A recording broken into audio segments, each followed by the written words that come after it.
Hello दोस्तों, अगर आप हमारे चैनल पर नए हैं तो चैनल को सब्सक्राइब ज़रूर करें। देखिए एक सास अपनी बहू को कैसे बिगाड़ रही है। अरे ये क्या, ये दोनों सास बहू की जोड़ी किस चीज़ में जुटी पड़ी है। शोभित ने ऑफिस से वापस आकर घुसते ही निधि और तारा को एक साथ एक ही मोबाइल मतलब तारा के मोबाइल पर व्यस्त देखकर कहा, ज़रा चुप रहो थोड़ी देर, हम लोग बहुत ज़रूरी काम कर रहे हैं। निधि ने होठों पर उंगली रखकर शोभित को चुप कराने का इशारा करते हुए कहा, हे भगवान, ये नहीं पता कि एक बंदा बेचारा ऑफिस से थका हारा आया है कि कोई उसको पानी वानी दे, ऊपर से चुप रहने का इशारा किया जा रहा है। कैसा जमाना आ गया है, खुद सास बहू को बढ़ावा दे रही है। एक बात सुन लीजिए मम्मी, आप मेरी पत्नी को बिगाड़ रही हैं। शोभित चिड़चिड़ाते हुए बोला, क्योंकि वो अच्छी तरह से जान रहा था कि ये सास बहू की कुछ न कुछ खिचड़ी तो ज़रूर पक रही है, लेकिन क्या पक रही है कम से कम ये तो पता चले। शोभित, इतना विचलित क्यों हो रहे हो, अभी दे रही हूँ पानी। इतना कहकर तारा ने जल्दी से शोभित को पानी दे दिया और फिर घुसकर निधि के पास बैठ गई। अरे तुम दोनों मुझको ज़रा बताओगी कि आखिर चल क्या रहा है। शोभित के सचमुच कुछ समझ नहीं आ रहा था। बस 2 मिनट और रुक जाओ, फिर सब कुछ आराम से बताती हूँ। निधि ने शोभित को शांत करते हुए कहा, बस मम्मी जी, अब सब हो गया। ये कहते हुए तारा और निधि ने ठंडी सांस ली और शोभित को उन दोनों के चेहरे से लग रहा था कि उन दोनों ने सचमुच किला फतेह कर लिया। चलो तारा बेटा, अब फटाफट चाय बना लो, क्योंकि अब मेरा मन भी बड़े ज़ोरों शोरों से चाय पीने का हो रहा है।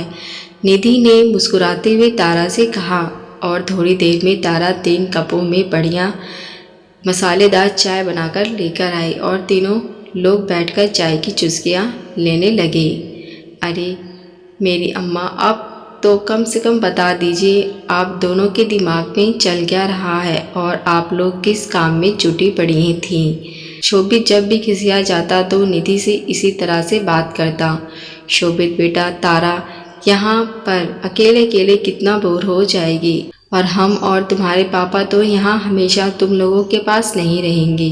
तारा को तो मेहंदी लगाने की अच्छी खासी महारत हासिल है, तो हमने और तारा ने सोचा कि क्यों ना अपार्टमेंट के ग्रुप में मेहंदी लगाने का विज्ञापन डाल दिया जाए। अब जब भी तीज त्योहार या शादी का उत्सव होगा तो लोग बाग तारा से मेहंदी लगवा लिया करेंगे आकर। तारा को अच्छा भी लगेगा और वो व्यस्त भी रहेगी। बस इसलिए उसका विज्ञापन बनाकर हम लोग अपार्टमेंट के ग्रुप में डाल रहे थे। निधि ने अपनी बात रखते हुए कहा, असल बात निधि इस अपार्टमेंट में बेटा बहू की शादी के बाद उसके साथ पहली बार रहने आई थी और लोगों से बहुत ज़्यादा जान परिचय भी होने लगा था। बस तभी निधि ने तारा के साथ मिलकर ये योजना बनाई। तारा तो यह सुनकर सचमुच बहुत खुश हो गई कि उसके हुनर को एक पहचान मिलेगी और इसी बहाने व्यस्त भी रहेगी। आप क्या सोचती हैं कि इतना बड़ा अपार्टमेंट है जिसमें 200-250 फ्लैट हैं, वहाँ कोई मेहंदी लगाने वाला नहीं होगा।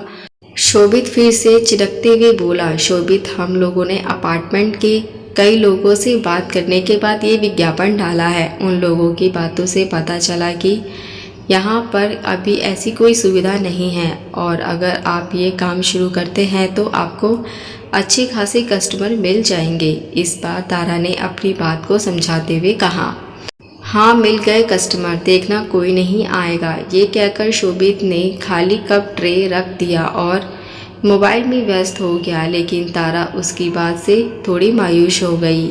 अरे तारा, इसकी बात पर बिल्कुल भी ध्यान मत दो, ये शुरू से ऐसा ही है। निधि ने तारा का मायूस चेहरा देखकर कहा, और सही बात, किसी का भी फ़ोन नहीं आया।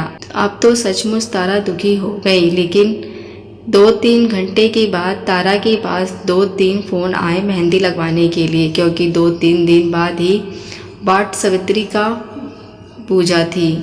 अब तारा तो बहुत ज़्यादा खुश है कि हाँ, उसकी और उसकी सास की सोच बिल्कुल सही निकली। तारा को तो यह लगा कि उसके हुनर को सचमुच पंख मिल गए। एक सास ने अपनी बहू का कैसे सपोर्ट किया, आप लोग भी ऐसे करिए। आशा करती हूँ ये कहानी आपको पसंद आई हो। इसमें आपकी क्या राय है मुझे कमेंट करके ज़रूर बताएं। अगर आप हमारे चैनल पर नए हैं तो मेरे चैनल को सब्सक्राइब, लाइक, शेयर ज़रूर करें। अब मिलते रहें कहानी के साथ। देखने और सुनने के लिए धन्यवाद।